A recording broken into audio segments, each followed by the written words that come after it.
Við beðið höfum lengi, en loksins kom að því. Hinn guli gaur á himninum mættur eftir því. Svo sópið frá dyrum drægir grillið út á flöt. Núna verður tjaldað og grillað gæðakjöt. Þið eru tvö vandræðaskáld. Já, ég og kollegi minn Cecilia, sem gat ekki verið með okkur í dag því að hún eins og þorri Íslendinga brá sig til útlanda með kærastanum. Hún tók lagið bókstaflega og flúði þetta sumarið? Já, flúði bara, já, til Noregs. Verður ekki mikið meiri klisja heldur en það. Nú sömdu þið mjög skemmtilegt sumarlag, þið vandræðaskáld. Hvað var til þess að þið ákveðið að semja lag íslenska sumarið? Við vorum bara eiginlega komið nóg að því að það er alltaf verið að mála upp einhverja svona glansmyndir af þessu í þessum helstu sumarsmellum. Og það er allt svo frábært og í þessum þjóðhátíðarlögum og það er allt dásamlegt. Og raunin eins og við vitum er það bara oftar en ekki.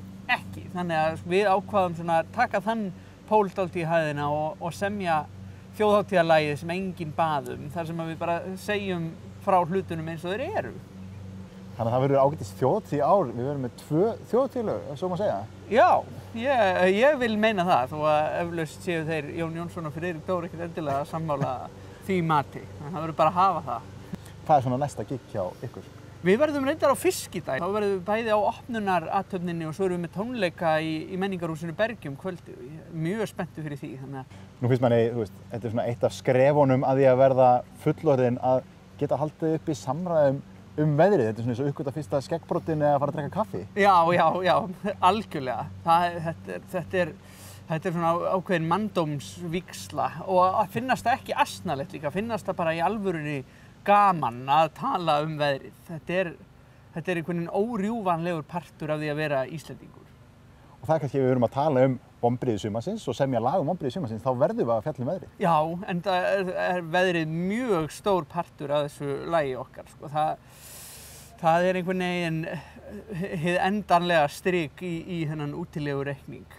Þegar maður hlustar á textan í laginu, má segja að þetta sé svona ykkar upplifun af íslenska sumrinu? Já, eiginlega. Ég til dæmis segi persónulega fyrir mig, ég fer ekki í útilegur nema ég geti verið á hóteli. Bara af því að maður lætur ekki bjóða sér sumarhluti, eða það er sagt meira í gríni en alvöru. En já, ég held að flestir Íslendingar hafi upplifað eitthvað af því sem kemur fram í laginu á eigin skinni.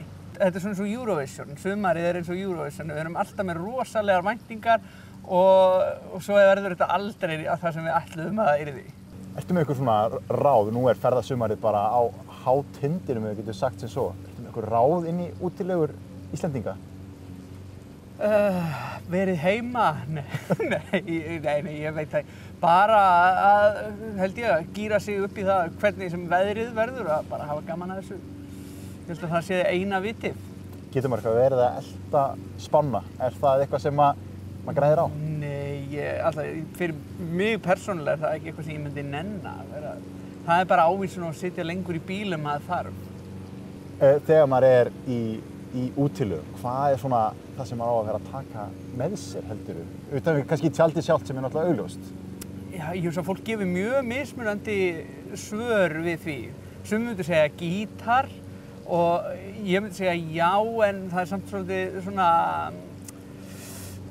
já, hvað ég var að segja, það getur brugðið til beggja vona með það, það fer eftir hver er að spila á gítarinn og hvaða lög eru tekin, það getur orðið frábært og það getur orðið martröð allra sem eru viðstaddir og svo bara, já, grill og einhver matur, þannig að fólk þurfi ekki að það er nógu mikil þjáning að þurfa að tjalda á þess að fólk svelti líka. Og er ekki við hæfið að maður heyrum líka bara smá brot úr laginu? Jú, ég held það, þannig að Cecilia fái nú að sjást aðeins líka, hún gæti ekki verið með okkur.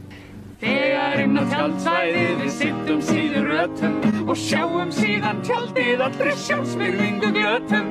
Tjaldið bæði blautt og fullt af mold frá fyrri árum, lyktar eins og eitthvað sem dó að eigin sárum.